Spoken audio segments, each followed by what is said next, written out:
થયો છે। સરદાર સરોવર નર્મદા ડેમની સપાટીમાં વધારો થયો છે। નર્મદા ડેમની સપાટી 125.78 મીટર પર પહોંચી છે। ઉપરવાસમાંથી પાણીની આવક વધતા ડેમની સપાટી વધી છે। 93,353 ક્યુસેક પાણીની આવક નોંધાઈ। 39,705 ક્યુસેક આવક નોંધાઈ।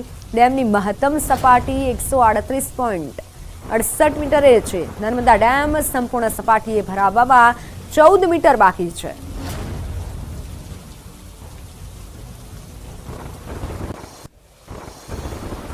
ઉપરવાસમાં ભારે વરસાદ બાદ ઉકાઈ ડેમમાં સતત આવક જારી છે, જ્યારે મહારાષ્ટ્રના હથનૂર પ્રકાશા ડેમમાંથી પાણી છોડાઈ રહ્યું છે।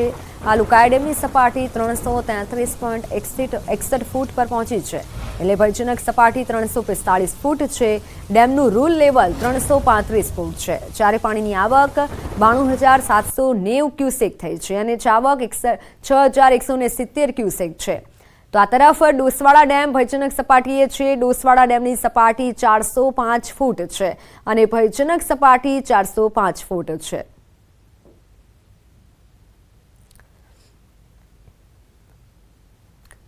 તો સરદાર સરોવર ડેમની સપાટી વધી રહી છે અને દ્રશ્યો જે સામે આવ્યા છે, જો કે ઉકાઈ ડેમની સપાટીમાં પણ વધારો થયો છે। સતત પાણીની આવક થઈ રહી છે, ત્યારે ડેમની સપાટી 333.61 ફૂટ છે અને સપાટીમાં વધારો થઈ રહ્યો છે।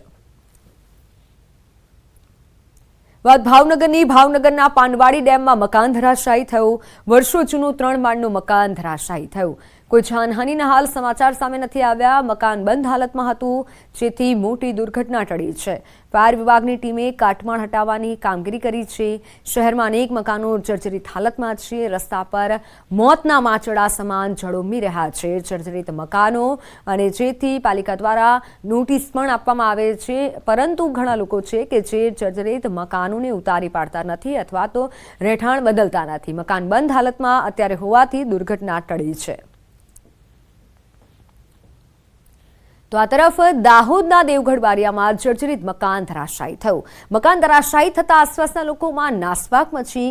મકાન બંધ હોવાથી જાનહાનિ ટળી હતી। શહેરમાં અનેક સરકારી અને ખાનગી મકાનો જર્જરિત સ્થિતિમાં છે।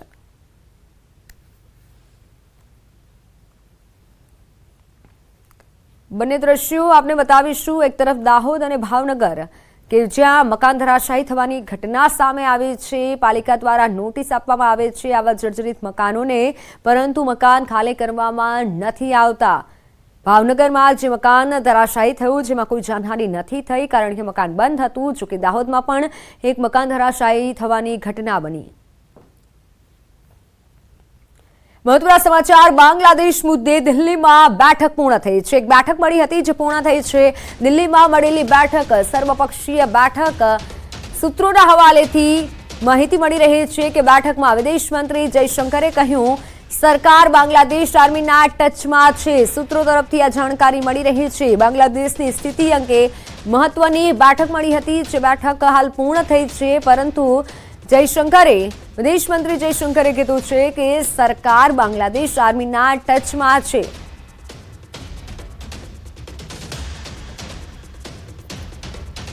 પ્રદેશ ભાજપની આજે મહત્વની બેઠક મળી અને આ બેઠકમાં ભાજપના રાષ્ટ્રીય મહામંત્રી તરુણ ચુગ રહેશે હાજર।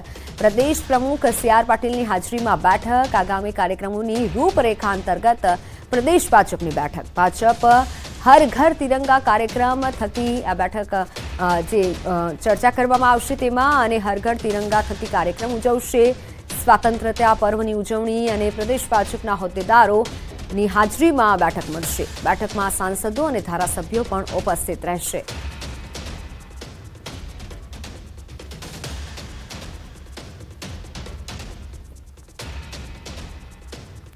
વાયનાડ ભૂસ્ખલન બાદ ગુજરાત માટે કેન્દ્ર સરકારે એક મોટો નિર્ણય કર્યો છે। રાજ્યના 64 ગામનો ઇકો સેન્સિટિવ ઝોનમાં સમાવેશ કરાયો છે। કેન્દ્ર સરકારે રાતોરાત બહાર પાડેલા જાહેરનામા મુજબ સહ્યાદ્રીના પર્વત વિસ્તારના ગુજરાતના 64 ગામો હવે ઇકો સેન્સિટિવ ઝોન હેઠળ આવી ગયા છે। જાહેરનામાના કારણે આ વિસ્તારમાં જોખમી ખાણકામ, બાંધકામ અને રેડ કેટેગરીના ઉદ્યોગો પર પ્રતિબંધ લાગુ પડશે। આ નિયંત્રણો પૂર્ણ અભયારણ્ય અને વાંસદા નેશનલ પાર્કના વિસ્તારોમાં લાગુ થશે, જેના પરિણામે દક્ષિણ ગુજરાતમાં હવે કોઈ નવો ડેમ બાંધવામાં નહીં આવે. કેન્દ્ર સરકારે પશ્ચિમ ઘાટના 56,825.70 ચોરસ કિલોમીટર વિસ્તારને ઇકોલોજીકલી સેન્સિટિવ એરિયા તરીકે જાહેર કર્યા છે, અને જેમાં ગુજરાતના ડાંગ, નવસારી, સુરત જિલ્લાના 64 ગામોનો કુલ 449 ચોરસ કિલોમીટરનો વિસ્તાર પણ આવરી લેવામાં આવ્યો છે. 20,000 ચોરસ મીટરથી વધુ ક્ષેત્રફળના બાંધકામ પર પ્રતિબંધ રહેશે. બિલ્ડરો, કોન્ટ્રાક્ટરો રેતી પણ નહીં લઈ જઈ શકે. કોલસા આધારિત વીજ મથકોનું સ્થાપન પણ નહીં થઈ શકે. સહ્યાદ્રી પર્વતમાળાના વિસ્તારને રક્ષિત અને સંવર્ધન કરવાની જવાબદારી હવે રાજ્યના વન વિભાગને સોંપવામાં આવી છે. સૂત્રો પ્રમાણે ડ્રાફ્ટ નોટિફિકેશન પછી આખરી નોટિફિકેશન 2 મહિના પછી બહાર પાડશે, પરંતુ પ્રતિબંધો ડ્રાફ્ટ નોટિફિકેશનથી જ અમલમાં આવશે.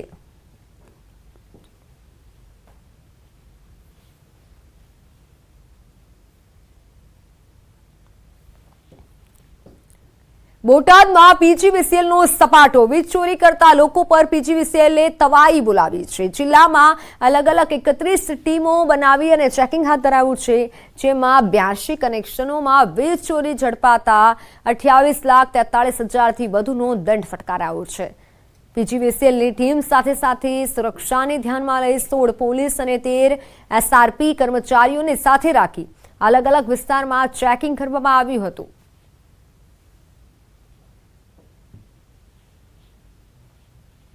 ટોટલી અમારે 31 ટીમ દ્વારા ટોટલી 258 કનેક્શન ઘર વપરાશના ચેકિંગ કરવામાં આવેલ, અને તેમાંથી ટોટલી 82 કનેક્શનમાં ગેરરીતિ 20 કનેક્શનમાં પકડાઈ હતી, મતલબ કે પાવર ચોરી 82 કનેક્શનમાં પકડાઈ હતી, અને એની આશરે 28.5 લાખ રૂપિયાની વીજ ચોરી પકડાયેલ છે. સમાચારોમાં હાલ સમય થયો છે વિરામનો.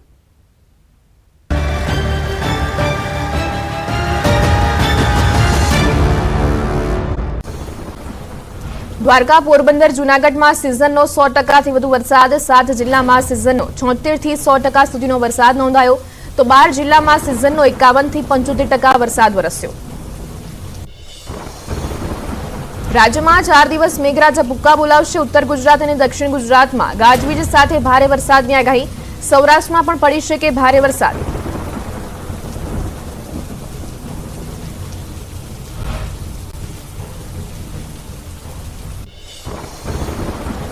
બનાસકાંઠા, સાબરકાંઠા અને નવસારીમાં ભારે વરસાદની આગાહી. વલસાડ, તાપીમાં વરસાદનું યલો એલર્ટ. દમણ અને દાદરાનગર હવેલીમાં પણ પડી શકે ધોધમાર વરસાદ. હવામાન નિષ્ણાંત અંબાલાલ પટેલનો મોટો ધડાકો. 11 ઓગસ્ટથી ગુજરાતમાં સિસ્ટમ થશે સક્રિય. 11 થી 14 ઓગસ્ટ મેઘરાજા ગુજરાતને ગમરોળશે. આ હવા, ડાંગ, વલસાડના ભાગોમાં અતિ ભારે વરસાદની આગાહી. નર્મદા નદીના જળસ્તરમાં વધારો થવાની શક્યતા. ભર ચોમાસામાં આકરી ગરમીની આગાહી. સપ્ટેમ્બરમાં લાનીનોની અસર થશે, તેમજ ધોધમાર વરસાદની આગાહી. કૃષિ પાક માટે ખેડૂતોએ આપ્યા ખાસ સૂચન. મધ્યપ્રદેશના અનેક જિલ્લામાં ભારે વરસાદની આગાહી. હવામાન વિભાગે રાજ્યના કેટલાક જિલ્લામાં જાહેર કર્યું રેડ એલર્ટ. લોકોને બિનજરૂરી બહાર ન નીકળવા પણ આપી સૂચના. નર્મદા નદીના જળસ્તરમાં થયો નોંધપાત્ર વધારો. મધ્યપ્રદેશના જબલપુર અને સતનામાં ભરાયા પાણી. લોકોના ઘરોમાં પણ પાણી ભરાઈ જતા હાલાકી. રાજસ્થાનના પાલીમાં ધોધમાર વરસાદ બાદ અનેક કોલોની થઈ જળમગ્ન. પાણી ભરાવાના કારણે પાલી શહેર અને સોજત શહેર બન્યું તળાવ. ધસમસતા પાણીના પ્રવાહ વચ્ચે લોકો અવરજવર કરવા મજબૂર. પર્વતીય વિસ્તારમાં થઈ રહેલા સતત વરસાદના કારણે મધ્યપ્રદેશની તાપ્તી નદીના જળસ્તરમાં વધારો. તાપ્તી નદીના તમામ ઘાટ થયા જળમગ્ન. બુરહાનપુરમાં તંત્ર દ્વારા જાહેર કરાયું એલર્ટ. બિહારમાં સતત વરસાદના કારણે સોન નદીમાં છોડવામાં આવ્યું પાણી. બરુણ, ઔરંગાબાદ અને દાઉદનગરના દરિયાકાંઠાના વિસ્તારોમાં ઉગાડવામાં આવતા શાકભાજીનો પાક ડૂબી ગયો. ઝારખંડના રામગઢમાં કાળા ડિબાંગ વાદળો વચ્ચે શરૂ થયો વરસાદ. ખેડૂતોએ વરસાદ આવતા શરૂ કરી વાવણી, તો હવામાન વિભાગે પણ 3 દિવસ વરસાદની કરી આગાહી. ઝારખંડનું ગુમલા ગામ ચારે બાજુથી નદીઓથી ઘેરાયેલું હોવાથી પરેશાની. વરસાદમાં ગામની ચારે બાજુ ભરાઈ જાય છે પાણી. ગામ સુધી એમ્બ્યુલન્સ ન પહોંચી શકતા દર્દીઓની મુશ્કેલી. હવે નજર કરીએ સમાચાર સુપરફાસ્ટ પર.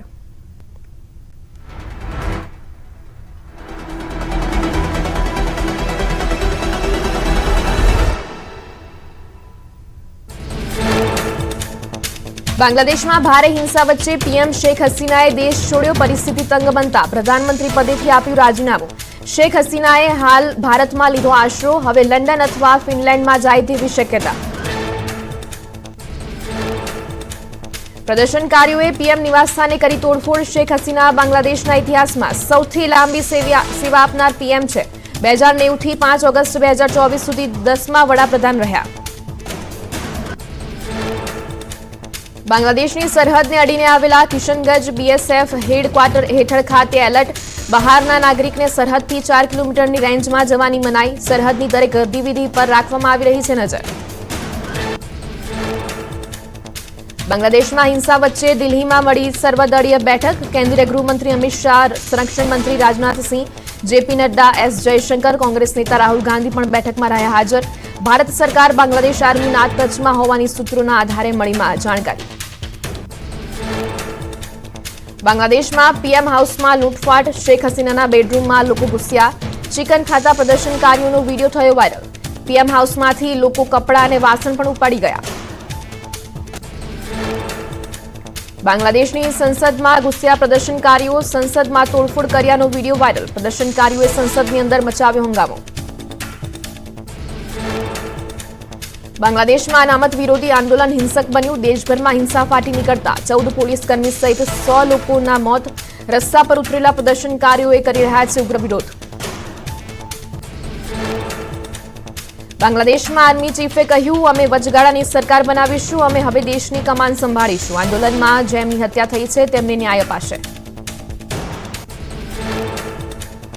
ત્રિપુરામાં અગરતલા આંતરરાષ્ટ્રીય સરહદમાં આર્મી તૈનાત. બાંગ્લાદેશમાં હિંસા ફાટી નીકળતા સરહદ પર સુરક્ષા વ્યવસ્થા વધારાઈ.